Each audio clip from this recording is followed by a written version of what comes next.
ধারাবাহিকের শুরুতে আমরা দেখতে পাই ঝাঁপি রনিতকে বলে জামপতার লোকদের তুমি ফিট করেছিলে আর এখন এই গুন্ডাদেরও তুমি ফিট করেছো। তুমি একজন হিংসাপরায়ণ লোক, তুমি কখনোই আমাকে সাহায্য করতে পারো না, কখনোই তুমি আমার ভালো চাও না। আমি এখনো বিশ্বাস করি ও আমাকে বাঁচাতে এসেছিল, লুকিয়ে লুকিয়ে আমাকে সাহায্য করছে।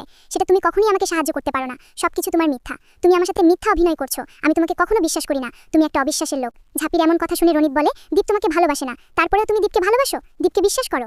তুমি এখনো বিশ্বাস করছো দীপ তোমাকে বাঁচাতে এসেছিল, তোমাকে সাহায্য করেছে? কিন্তু দেখো এই কোনো কিছুই দীপ করেনি, সবকিছুই আমি করেছি। আড়াল থেকে তোমাকে লুকিয়ে লুকিয়ে সাহায্য করেছে, আর সেই তুমি আমাকে অবিশ্বাস করছো? আমার ভালোবাসার কোনো দাম নেই তোমার কাছে? রনিত এটা বলে যে এখন যে পুলিশ এসেছিল সেটা আমি ফোন করেছিলাম, বিশ্বাস না হলে তুমি আমার ফোন চেক করে দেখো। এমনকি তোমার কার্ড আমি ফিরিয়ে দিয়েছিলাম, কই তখন তো আমাকে ফেক বলনি, তখন তো আমাকে অবিশ্বাস করনি, তাহলে এখন কেন বলছো? এরপর ঝাঁপি বলে তুমি যে আমাকে কখনো ভালোবাসতে পারো না সেটা আমি ভালোই জানি, আমি শুধু একজনকে ভালোবাসি, সেটা ওই মানুষটা। এটা বলেই ঝাঁপি দৌড়ে চলে যায়, পিছন পিছন রনিতও দৌড়াতে থাকে।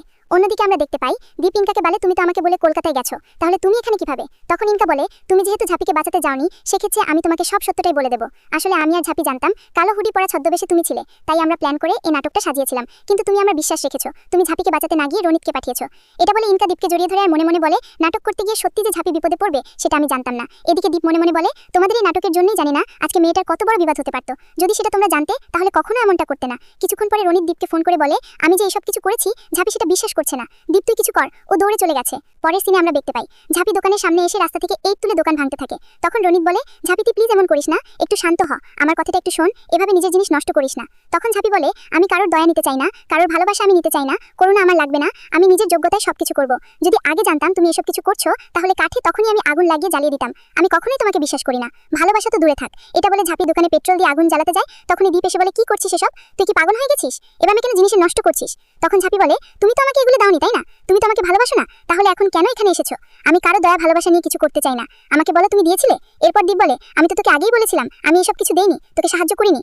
দীপের কথা শুনে ঝাঁপি রনিতকে বলে এখনো আমাকে আগুন জ্বালাতে দেয়নি, তবে আমি যে পরে আগুন জ্বালাবো না সেটা তুমি ভেবো না। আমি তোমাকে আজও বিশ্বাস করি না, কালও বিশ্বাস করবো না। তুমি কখনো আমাকে ভালোবাসতে পারো না, সবকিছু মিথ্যা অভিনয়। তুমি আমার কাছে ভালো সাজবে বলে আমার কাছে আগুন লাগিয়ে জ্বালিয়ে কাট দিলে যাতে আমি তোমাকে ভালোবাসি। আমি তোমার সব চাল বুঝে গিয়েছি। এদিকে ইনকা রনিতকে দিয়ে বলে তুমি যে এসব কিছু করেছো কই আমাকে তো কখনো সত্যিটা বলনি। রনিত কিছু না বলে ওখান থেকে চলে যায় এবং দীপ বলে রনিত তোকে ভালোবাসে, তাইও যদি তোকে সাহায্য করতে চায় তাহলে এত সমস্যাটা কোথায়? তখন ঝাঁপি বলে আমাকে করুণা করার ভালোবাসার অধিকার, আমাকে সাহায্য করার অধিকার আমি শুধু আমার স্বামীকেই দিয়েছি, বাইরের কাউকে নয়। তুমি তো আমাকে সাহায্য করনি, তাই তুমি এখান থেকে চলে যাও। এটা বলে ঝাঁপি কান্না করতে থাকে। তখন ইনকা বলে এভাবে আর কান্না করে লাভ নেই, বাজিটা কিন্তু আমি জিতে গেছি, তুমি হেরে গেছো। আর বাজিটা আমাদের যা কথা ছিল এবার দীপের জীবন থেকে চিরতরে হারিয়ে যাও, কখনো ভালোবাসার অধিকার নিয়ে সরকার বাড়িতে ফিরবে না।